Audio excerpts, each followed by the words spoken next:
mradi wa kujengea jamii ustahimilivu juu ya mabadiliko ya tabia ya nchi kupitia kupanda miti.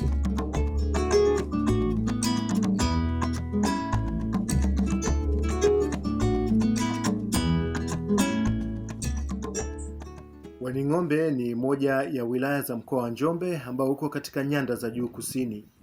Awali hali rafiki ya hewa na mvua za wastani ambazo hunyesha kuanzia Novemba hadi Mei viliwawezesha wakulima kuzalisha mazao mbalimbali ya chakula na biashara kwa muda mrefu katika mwaka. Lakini katika miaka ya hivi karibuni kilimo kimekuwa na changamoto kutokana na mabadiliko ya tabia nchi. Naweza kusema wakati sisi wadogo mvua zilikuwa zinanyesha. Wakati wadogo mimi nasoma, miti ilikuwa mingi, sio kama leo ukame hivi. Wao mvua zilikuwa zinamwagika sana. Mpaka utani mvua tulikuwa tunapata. Leo mvua inaisha la pili mwishoni. Lakini naamini kama kijana hiki kitaendelea, leo kairudisha ile hali ya nyuma kabisa. Kwa kweli hali ya mazingira imebadilika tofauti sana. Manake miaka hiyo nilikuwa naona mito humo mtoni, mito na maji ya kutosha. Lakini sasa hivi maji unakuta kwa mfano miezi kama hii maji hamna kabisa. Utakuta sasa na udongo kutokana na kule kutifuriwa kila wakati hata rutuba kwenye udongo sasa hivi imepungua. Ili kuwasaidia wakulima kukabiliana na mabadiliko, mradi wa tafiti zinazoongozwa na wakulima FORI ulizinduliwa mwaka 2022.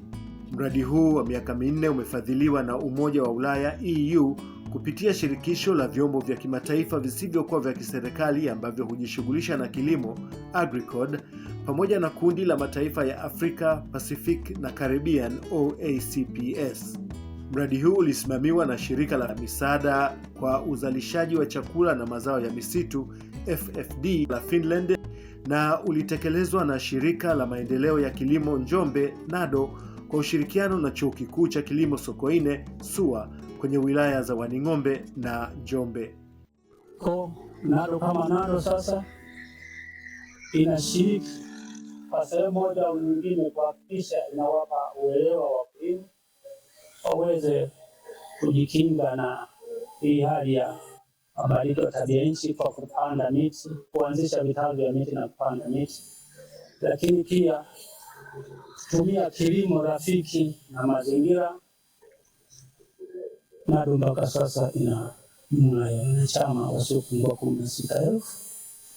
Wanachama hawa ni wapo katika mfumo wa vikundi, kwa sababu ili uweze kutoa elimu lazima wawe katika vikundi, na ndio shughuli kuu ya NADO kutoa huduma ya ugani kwa njia ya vikundi, sio mtu mmoja mmoja. Lakini pia NADO wameenda mbali, wakishatoa huduma ya ugani pia wanaangalia matokeo. Mkulima akishalima akapata mavuno, mwisho wake ni nini? Wanajaribu kuwaunganisha na wanunuzi ili kuweza kupata bei nzuri. Mradi huu uliolenga kuwafikia wakulima 2,000 ulikuwa na malengo matatu. Lengo la kwanza lilikuwa kuyatambua majanga yanayotokana na mabadiliko ya tabia nchi. La pili lilikuwa ni kutengeneza mpango mkakati wa kukabiliana na majanga ya tabia nchi. La tatu ni kueneza uelewa kwa jamii juu ya mbinu inazoweza kuziibua ili kukabiliana na mabadiliko ya tabia nchi. Utekelezaji wake tumepitia hatua mbalimbali. Hatua ya kwanza kuwa ni kukusanya taarifa za awali ili kupata au kutambua majanga yanayotokana na mabadiliko ya tabia ya nchi. Utambuzi wa majanga haya tumetumia tool maalum iliyotengenezwa na shirika la AgriCode, ambapo kama NADO tulijengewa uwezo. Baada ya hapo tulitumia ule uwezo tuliojengewa na shirika la AgriCode kuanzisha mawasha mbalimbali kwa wakulima ili watuambie ni majanga yapi yanayojitokeza kutokana na mabadiliko ya tabia ya nchi. Kitu cha kwanza, tulipopata mafunzo haya ya kutambua majanga, tulikwenda kwa wakulima. Tulipokwenda kwa wakulima,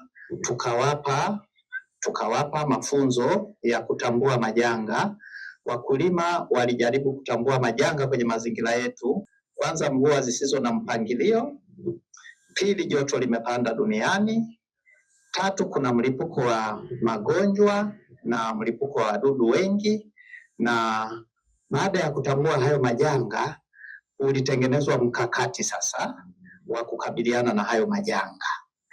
Baada ya kupata taarifa zote za awali kwa maeneo tofauti tofauti ikiwemo maeneo ya afya ya udongo, maeneo ya ufugaji wa nyuki na maeneo ya majanga yanayotokana na mabadiliko ya tabia ya nchi, kuna shughuli mbalimbali tulizotekeleza kwa wakulima.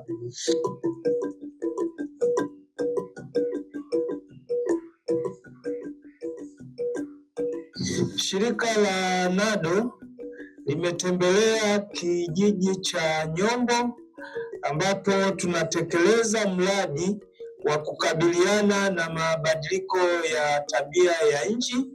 Katika eneo hili tumekuja kuangalia shamba la utafiti kwa mazao ya maparachichi pamoja na makademia. Eneo hili wakulima wamekuwa wakijifunza mambo mbalimbali ya kukabiliana na mabadiliko ya tabia ya nchi kwa vitendo. Hatua ya kwanza ilikuwa upimaji wa udongo kwenye mashamba yote. Katika shamba darasa hili tulichukua pia sampuli ya udongo ambayo tulipeleka kituo cha utafiti cha TARI Uyole, ambapo walichukua sampuli hii na kupima, baada ya hapo wakaona una tindikali.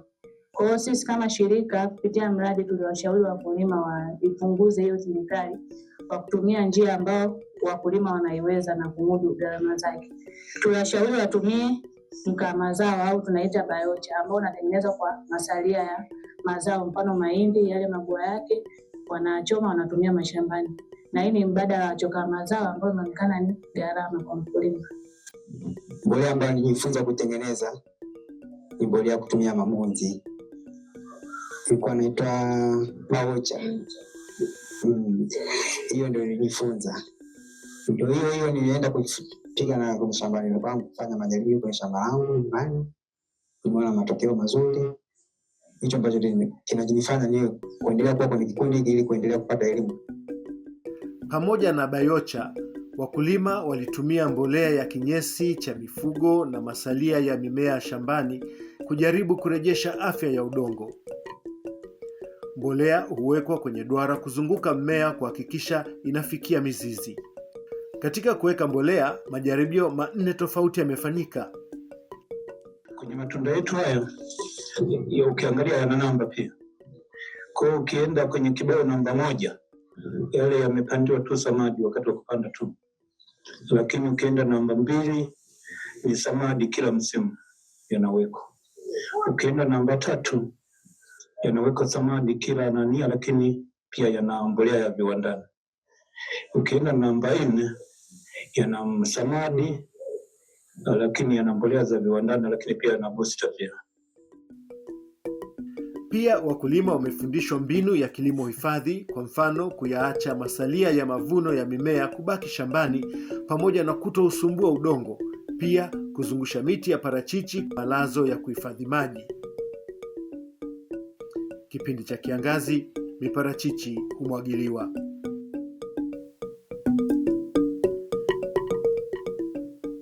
Kila miezi mitatu, vipimo kama unene wa shina na urefu wa mti huchukuliwa kujua kasi ya ukuaji.